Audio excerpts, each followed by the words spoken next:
let's look at this a second way of doing it. So this is the same problem from video 1.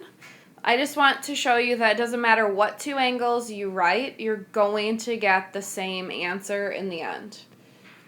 So last time we did the two supplementary, so let's say I'm still going to use this. So 18x plus 22x would be 40x. 3y and 4y make 7y. Make 7y, and that would equal 180. And now for relationship 2, I'm going to use this. Those are alternate interior, so they're related. So I would have 22x plus 4y equals 2x plus 5y.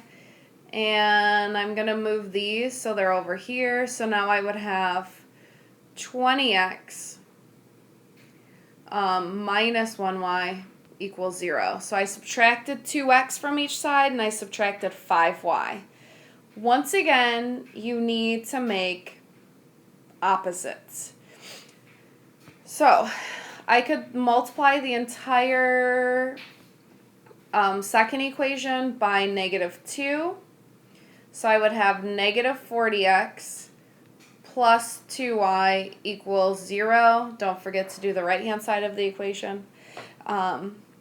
And then I could add the black equation I just wrote to the red. So 40 plus negative 40, 0, it's been eliminated. 7y plus 2y is 9y. And then 180 plus 0 is 180. And when I divide by 9, I'm going to end up with y equals 20. And I can take that and substitute it into any of these equations. So let's say when I say any, you could do it also to the black one that you rewrote when you multiplied by -2.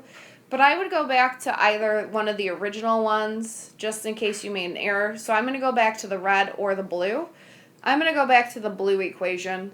So I would have 20x, so I'm going back to this one right here. So 20x minus 1 times 20 equals 0. 20x equals 20. Divide by 20. So x would equal 1. So you can see, no matter which two equations you use, you're going to end up with an answer of x equaling 1 degree and y equaling 20 degrees. All right.